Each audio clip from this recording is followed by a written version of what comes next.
Hello dears, welcome to Era of English. This is Amit Rai and today we are going to watch the summary of Lost Spring Part 2. Hello दोस्तों, कैसे हैं आप सभी? आशा है बिल्कुल अच्छे होंगे। तो आइए आज हम लोग लॉस्ट स्प्रिंग के पार्ट 2 को, जिसका टाइटल है I want to drive a car, को समरी के रूप में कंप्लीट स्टोरी को कवर करते हैं, बिल्कुल कम से कम टाइम में, जिसमें हम लोग कुछ इंपॉर्टेंट क्वेश्चन आंसर को भी देखने वाले हैं। तो आइए बिना देर किए स्टार्ट करते हैं आज के शानदार सेशन को। तो आप ध्यान रखिएगा, लास्ट स्प्रिंग के पार्ट 1 और पार्ट 2 दोनों के राइटर सेम ही हैं, जिनका नाम है एनिस चंग। ध्यान रखिएगा, यही राइटर भी है प्लस यही नरेटर भी है, जिनका नाम है एनिस चंग। तो स्टोरी को स्टार्ट करते हैं। ये स्टोरी बेसिकली आपके फिरोजाबाद शहर की है, जो कि बेंगल मेकिंग, चूड़ी बनाने के लिए फेमस है। कांच का सबसे ज़्यादा काम आज भी फिरोजाबाद में होता है, और चूंकि चूड़ी बनता है इसलिए इसको सुहाग नगरी के रूप में भी जाना जाता है। ध्यान रखिएगा, इस स्टोरी में मुकेश नाम का एक लड़का है, जिसका परिवार चूड़ी बनाने का काम करता है, परंतु इसका एक अलग ही सपना रहता है। वो बार बार कहता है कि I want to be a motor mechanic, I want to drive a car. इन्हीं जंग जब इससे मिलते हैं तो कहती है तुम कार चलाना चाहते हो, परंतु कार के बारे में कुछ पता भी है? तो ये कहता है कि मैं सीख लूंगा। तो इसकी बातें सुनकर करके एनिस जंग को लगता है कि इसकी बातें फिरोजाबाद की धूल भरी गलियों की तरह धुंध सा लगता है, धुंधला धुंधला लगता है, अस्पष्ट लगता है, क्योंकि इसका पूरा परिवार चूड़ी बनाने के काम में लगा रहता है। यही नहीं बल्कि इसकी पीढ़ियां लगी हुई थी चूड़ी बनाने के काम में। फिरोजाबाद का लगभग लगभग प्रत्येक परिवार, प्रत्येक घर में चूड़ी बनाने का काम ही होता था।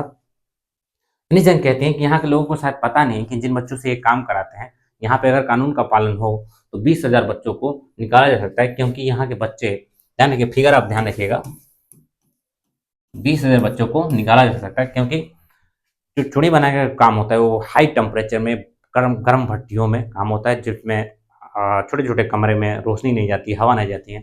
बहुत सारे बच्चे तो ऐसे होते हैं कि युवा होते होते उनकी आंखों को रोशनी चली जाती है। यहाँ पे अगर कानून का पालन हो तो 20,000 बच्चों को इन गर्म भट्टियों से निकाला जा सकता है। ध्यान रखिएगा। एक दिन क्या होता है, मुकेश अनिस जंग को अपने घर ले जाता है। तो जिस गली से होकर के गुजरते हैं लोग, उन गलियों से बहुत सारा बदबू आ रहा होता है, इधर उधर कचरा फैला रहता है। वहाँ के घरों में खिड़कियाँ नहीं होती हैं, दरवाजे नहीं होते हैं, किसी का घर ढह रहा होता है, गिर रहा होता है, अर्थात दयनीय कंडीशन में रहते हैं वो लोग। उन्हीं घरों से होते होते एक दरवाजे के सामने जाकर के मुकेश रुकता है। जो लोहे का दरवाजा रहता है, थोड़ा सा टूटा फूटा रहता है। एक लात मारता है, वो खुलता है। अंदर देखते हैं तो आधा घर बना है और आधा ऐसे ही पड़ा हुआ था। जो बना भी था वो घास फूस का बना हुआ होता है। और अंदर देखते हैं लोग कि एक चूल्हे के ऊपर एक बड़े से बर्तन में पालक पक रही होती है, स्पिनच पक रही होती है, और नीचे एक बड़े से बर्तन में सब्जियां कटी हुई रखी होती हैं। वहीं पे एक दूबली पतली सी महिला रहती है, जिसके आंखों में आंसू रहते हैं धुएं के कारण। वो शाम के लिए खाना बना रही होती है, जो कि वो मुकेश की भाभी रहती है। अब चूंकि घर की वो बहू रहती है, इसके अंदर उनके ऊपर 3 पुरुषों का भार रहता है। एक तो मुकेश का, एक मुकेश के भैया का, जिसकी वो वाइफ रहती है, और तीसरा मुकेश के पापा का रहता है। अब चूंकि ये बहू थी घर की, इसलिए वहाँ पे परंपरा थी कि घर में अगर कोई बड़ा पुरुष इंटर करता था तो टूटी टूटी दीवारों के पीछे चली जाती थी और चेहरे पे पर्दा लगा लेती थी, घूंघट लगा लेती थी।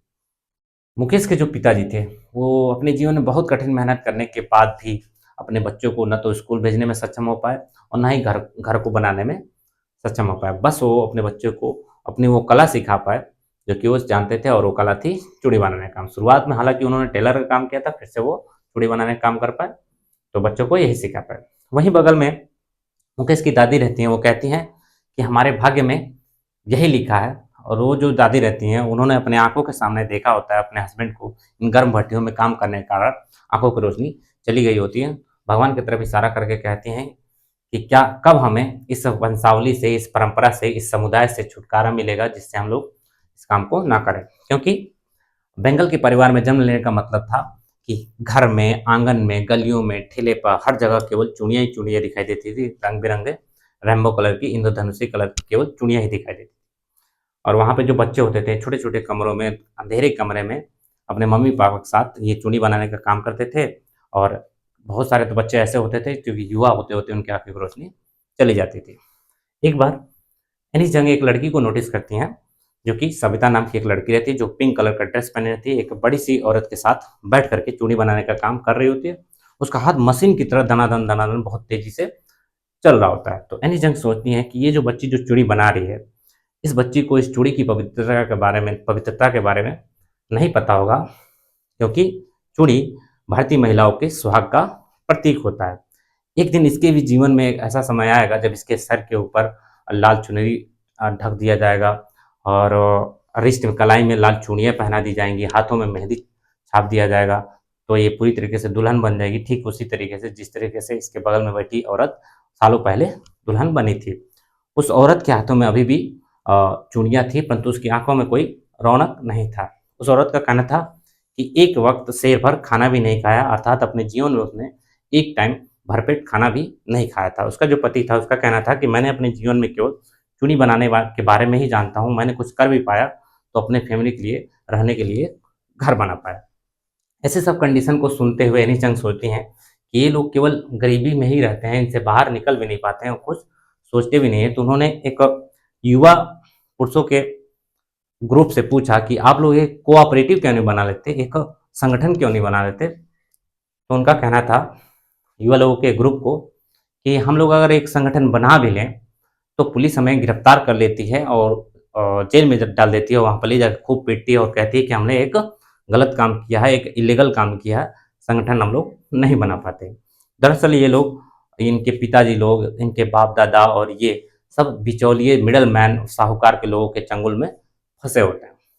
तो इन सब की बातें सुन करके एनी चंग दो दुनिया को देखती हैं, कहते हैं कि मुझे दो दुनिया दिखाई दे रही है। एक तरफ तो वो जो गरीबी के जाल में फंस करके इस समुदाय में पैदा हुए, जो हमेशा गरीबी में ही पड़े रहते हैं। दूसरा वो जो कुछ नया करना चाहते हैं, तो उनके ऊपर इन मिडल मैन, साहूकार, policeman, bureaucrats, keepers of law अर्थात कानून के रखवाले, पॉलिटिशियन, ये सभी के सभी मिल करके इनके ऊपर बहुत सारा भार थोप दिया, जिसकी वजह से इनका विकास नहीं हो पाता है, कुछ आगे नहीं बढ़ पाते हैं। और उसके बाद जब एनी चंग देखती हैं कि मुकेश के अंदर एक फीलिंग आती है कुछ अलग करने की, कि वो बार बार कहता है कि I want to be a motor mechanic, तो एनी चंग थोड़ा सा खुश होती हैं। तो कहती हैं कि अच्छा, ये मोटर मैकेनिक तुम बनना चाहते हो तो मैं गैराज में जाना पड़ेगा। तो कहता है मैं गैराज जाऊँगा। तो कहती हैं गैराज बहुत दूर है। तो कहता है मैं दौड़ के चला जाऊँगा। तो ये बात सुन करके एनी चंग को थोड़ा सा खुशी होता है कि चलो कोई तो है, कुछ अलग सोचता है। फिर वो पूछ देती हैं उससे कि क्या तुम प्लेन भी उड़ाना चाहते हो। तो उसका मुंडी निराशा से नीचे हो जाता था और कहता था कि नहीं। और नहीं कहने के पीछे कारण ये होता है कि फिरोजाबाद में बहुत कम ऐसे जगह होते थे, या बहुत कम ऐसा टाइम आता था जब वहाँ पे एरोप्लेन उड़ता था, या यूं कह लीजिए कि प्लेन वहाँ से उड़ता ही नहीं था। इसलिए वो कार का सपना देखकर ही संतुष्ट रहता था, खुश रहता था, प्लेन के बारे में नहीं सोचता था। यहाँ पे ये स्टोरी समाप्त हो जाती है। तो आई होप आपको समझ में आया होगा। यदि आपको समझ में आ गया हो तो एक बार और आप सुन सकते हैं, तो ज़्यादा अच्छे से आपको क्लियर हो जाएगा। तो आइए कुछ इंपॉर्टेंट क्वेश्चन आंसर को भी देख लेते हैं। जैसा कि आप देख सकते हैं कुछ पिक्चर्स में, फिरोजाबाद चूड़ियों के लिए फेमस है। यहाँ पे आप गर्म भट्टी देख सकते हैं जहाँ पे बच्चे काम करते हैं अंधेरे में। बहुत सारे बच्चे को अपनी आंखों की रोशनी खोना पड़ता है। यहाँ पे ये वो सीन है जहाँ पे मुकेश की भाभी पालक बना रही होती हैं, और यहाँ पे ये जो सविता नाम की बच्ची, छोटी बच्ची, चूड़ी के बनाने का काम कर रही थी। आइए कुछ क्वेश्चन को कवर कर लेते हैं। तो जैसा कि दिया है, every other family in Firozabad is engage in making. Firozabad का प्रत्येक परिवार किस काम में लिप्त था? Glass products, spiral, gift items या बैंगल। तो चूड़ी बनाने के काम में लिप्त था, आपको पता होगा।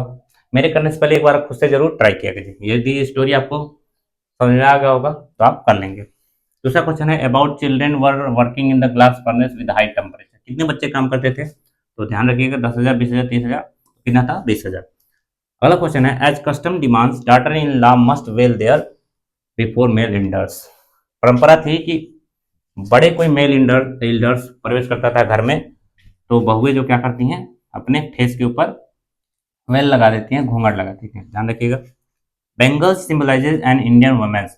बेंगल्स, चूड़ियां भारतीय महिलाओं का किसका प्रतीक है? तो हमने देखा सुहाग का प्रतीक है। Next question, the narrator asked a group of young man why not organize yourself into a. Narrator ने यंग मैन के ग्रुप से पूछा कि आप लोग ये क्यों नहीं बना रहे थे कोऑपरेटिव। हमने क्या पढ़ा था? कोऑपरेटिव अर्थात जिसे हम लोग संगठन कहते हैं। ध्यान रखिएगा। नेक्स्ट क्वेश्चन है, there is no among them no one who could help them see things differently. उनके अंदर कोई ऐसा नहीं था जो चीजों को अलग तरीके से देखे या उनकी आवाज को उठा सके। तो क्या नहीं था, ट्रेनर नहीं था, हेल्पर नहीं था, सपोर्टर नहीं था या लीडर नहीं था, तो कोई उनका कोई लीडर नहीं था, नेता नहीं था। नेक्स्ट क्वेश्चन है, I want to be a mechanic Mukesh Singh. Mukesh बार बार कहता था कि मैं ये बनना चाहता हूँ भाई, क्या बनना चाहता हूँ, मोटर मैकेनिक, हमने शुरू में ही देखा। तो ये क्वेश्चन भी कंप्लीट हो गया। तो यहाँ पे ये सेशन समाप्त होता।